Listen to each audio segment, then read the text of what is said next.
লাগাতার হিন্দু নিপীড়ন খুন হামলার মধ্যেই ফের বাংলাদেশের যুদ্ধ জিগির। স্বাধীনতার ইতিহাস ভুলে আরো বিশ্বাসঘাতক বাংলাদেশ।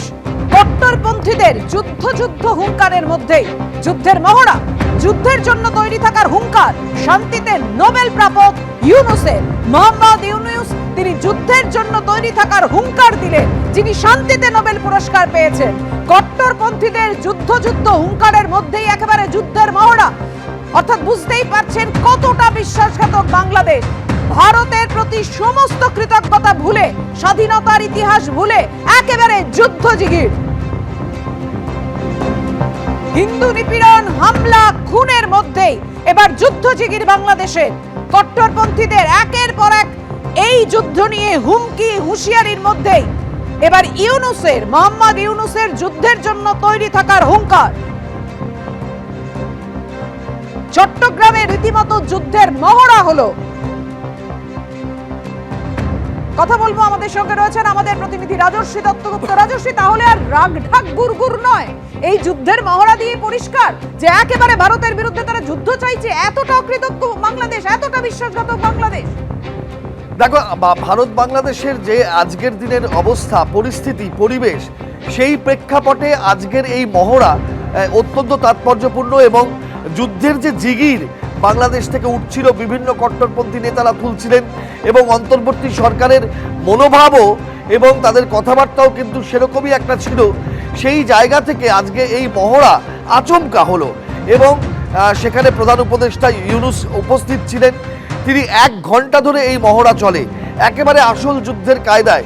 সব থেকে উল্লেখযোগ্য, বাংলাদেশের সেনাবাহিনীর প্রধান, বিমান বাহিনীর প্রধান, নৌবাহিনীর প্রধান, অর্থাৎ সেনাবাহিনীর যে 3টে শাখা, তার 3 প্রধান তারা উপস্থিত ছিলেন।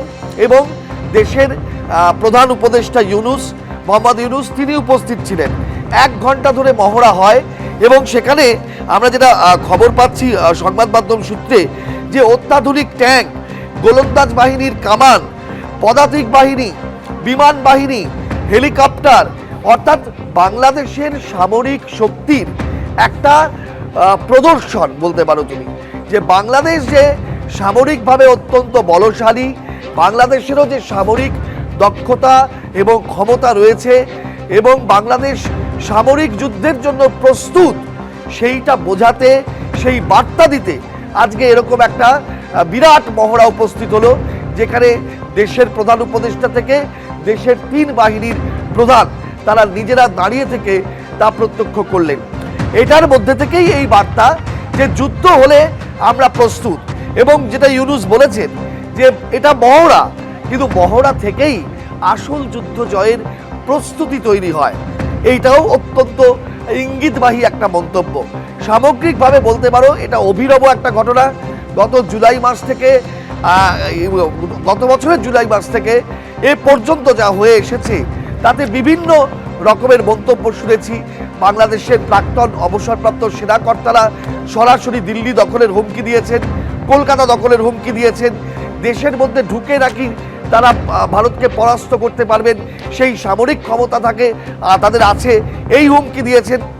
এগুলো আমরা শুনেছি, এবং এগুলো চর্চিত হয়েছে এবং প্রচারিত হয়েছে ব্যাপকভাবে।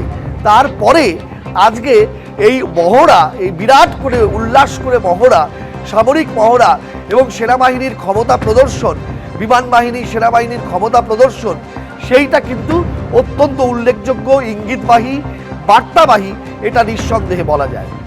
একদম রাজর্ষি, তুমি আমাদের সঙ্গে থাকো। সামরিক শক্তির প্রদর্শন বাংলাদেশের একেবারে রীতিমতো উল্লাস করে। দেখতেই পাচ্ছেন আপনারা বাংলাদেশের কতটা শক্তিশালী তারা, ভারতের সামনে সেটাই তুলে ধরতে চাইছে। সেটাই কি বার্তা দিতে চাইছে বাংলাদেশ? কারণ না হলে এই যুদ্ধ হুঙ্কারের মধ্যে এই যুদ্ধের মহড়া কি কারণে?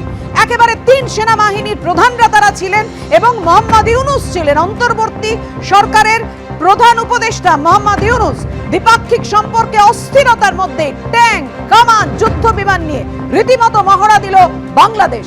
কি বলেছেন মোহাম্মদ ইউনূস? দেখুন। যদিও এটা বাস্তব নয়, এটা মহড়া মাত্র, তো এই মহড়া থেকেই বাস্তবের সৃষ্টি, প্রস্তুতি, যাতে প্রকৃত যুদ্ধে আমরা সফলভাবে বিজয়ী হয়ে আসতে পারি। সেনাবাহিনীর মূল লক্ষ্যই হলো বিজয়ী হওয়া, দেশকে রক্ষা করা। যে কোনো মুহূর্তে যে অবস্থায় আছে না কেন, প্রয়োজনে যুদ্ধে ঝাঁপিয়ে পড়তে হয় পূর্ণ সাহস এবং পূর্ণ প্রস্তুতি নিয়ে।